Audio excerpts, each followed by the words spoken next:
सम्माननीय विचारक मंडली मुस्मृति नंद नवम श्रेणी छात्री OPM government girls high school छात्री आपण समस्त को प्रथम प्रणाम जनाऊँ।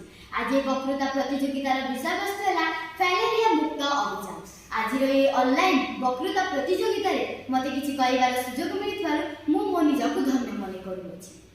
आपण आज विषय वस्तु पर किछि भाबी पारुथिबे, यार अर्थ आपण माने बुझी पारुथिबे कि आमे फैलेरिया ठारू केमिति मुक्त रहबा, केमिति वंचित रहबा एवं आमे लोक मानकु केमिति सचेतन करबा। एबे आपण माने देखुथिबे वर्षा दिन आसिलानी, एबे अनेक प्रकार रोग हमकु आक्रांत करिवो, जदा फैलेरिया, मलेरिया, डेंगू इत्यादि। एबे आपण माने जानिछन्ति कि ए फैलेरिया केउ मशा कामुडिबा द्वारा होइता।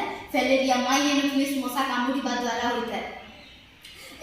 फैलेरिया लोक मान मृत्यु वरण में ठेली था। आपण मैंने जानते ये फैलेरिया लक्षण कौन? आसतु मु आपको कहबी फैलेरिया लक्षण कौन।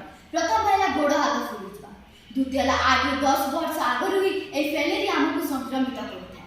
तृतीय पारंपरिक अवस्था केते लोक मान ज्वर होता है। लोक मैंने कहते कि फैलेरिया कौन से औषध नहीं। एबे आसतु मु आपको कहबी यहाँ मुक्त केमिति। प्रथम है आम परिवेश को आम सुरक्षा रखा। जदि आम परिवेश को सुरक्षा रखा आम निजे सुरक्षा रहा। जदि आम निजे सुरक्षा रहा तेज आमको कौन रोग आक्रांत कर। द्वितीय है आम शोला समय कबाड़ झरका को देकी शुई पार्टी, जहाद्वारा मशा आम घर को प्रवेश कर।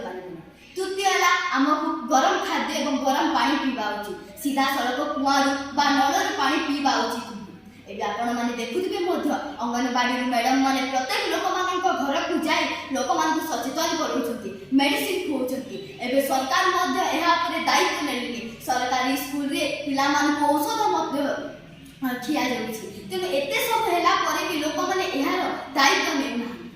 तेनु जेहेतु मु गोटे छात्री तो मु लोक मान को सचेतन कराइबे। वक्तृता माध्यम रे, गीत माध्यम रे, रचना माध्यम रे, चित्र माध्यम रे मु लोक मान को सचेतन कराइबे। आपण माने एई कविता तो निश्चय सुनिथिबे, बेड़ा खाउ तो बाड़ा बांधि दियो। सेही परे एबे भी आपनक पाखरे समय अछि, एबे ही आपण माने सुधरी जानथु एवं एई सब ऊपर दायित्व नेतु। एतिकी कहि मोर व्यक्तिगत एही विराम देबी।